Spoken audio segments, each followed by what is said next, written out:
Rahab Mwangi, a member of this church of St. Andrew's PCA Church, and I'm born again. I'm also a member of the choir, and I'm a member of the Women's Guild. I joined the guild when I was 18 years old in 1956, and I've got a card here with me. My mother, one evening, told me with my sister that on Sunday at Gaduthi PCA Church, there will be guild taking vows, and I want you to go there. That time we never questioned parents, and so on Sunday we went to Gaduthi. Our church was PCA either, but that time it was not called PCA. It was Church of Scotland. And so we went to Gaduthi. We took the vows, and I got this card. And so these days, the cards that are given are white. Mine is blue, and I've kept it since 1956. I didn't do a lot of guild work during that time because I was young, and the old women who were members of the guild were going to the disadvantaged people, some with the bijigas, even children. Some could not even wash their bodies or clothes. Their children were also in tatters. And so some of these things, I was still young. And so, but my parents, my mother, used to do them all. They also used to hold prayers on Wednesdays, always. And every Wednesday I knew my mother would go to church. After the prayers, they would come back. So that was how I joined the Women's Guild. There was no challenge because there were ladies I knew. We were from the same area.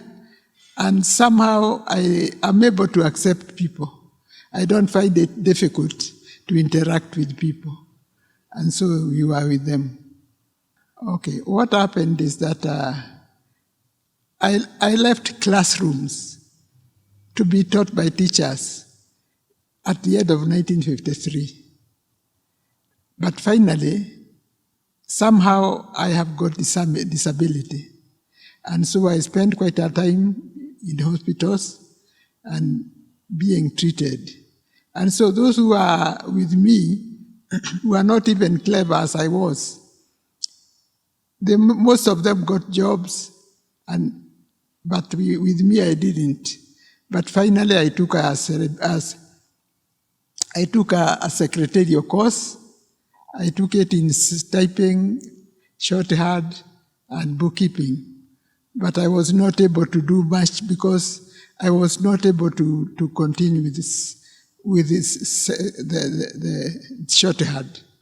I dropped that one, but I did well in bookkeeping and secretary. And so later on, I got a job first, and I worked as a clerk at Manyani prison, Manyani detention camp. That was sometimes in 1959 and 60 as a clerk. And that is when the detainees, the final ones, were being released. And somehow later on, the officer in charge who employed me first is the one who recommended me for Langata Women's Prison, where we had a new lady who had come from Uganda. And she was a lady, she wanted to segregate women's prison and that is how they ended up at Langata, which was a detention camp before that. And that is where I got my first job, my job now, on 5th of February, 1961. I worked as a prison officer for 34 years and then retired. Many of them at the headquarters, 24 years at the headquarters, 10 years moving around in different prison stations as officer in charge. Even though I entered as a clerk, I wrote down rules to become a senior person. And that is how I worked for the 34 years. I got saved, and I had been saved even when I was young, but I backslid. And this is something that happens. And when I backslider, it's not easy to come back. But finally, in God's own way, He lifted me up. And with the words of Revelation 3, that I stand at the door and knock. If you open your door, I'll come in and eat with you. And so that is how I start. Even before that, I had now started working in the guild. I also loved singing, but it was not possible. But when I came to St. Andrews in 1976, that I was still working with the prisons, I joined the choir in 1978 January. I've been a member of the choir for the last 45 years, and I like singing, and I've grown. I love it, and I also love working as a guild member, because there is also a time we visited with other guild members to Kabui.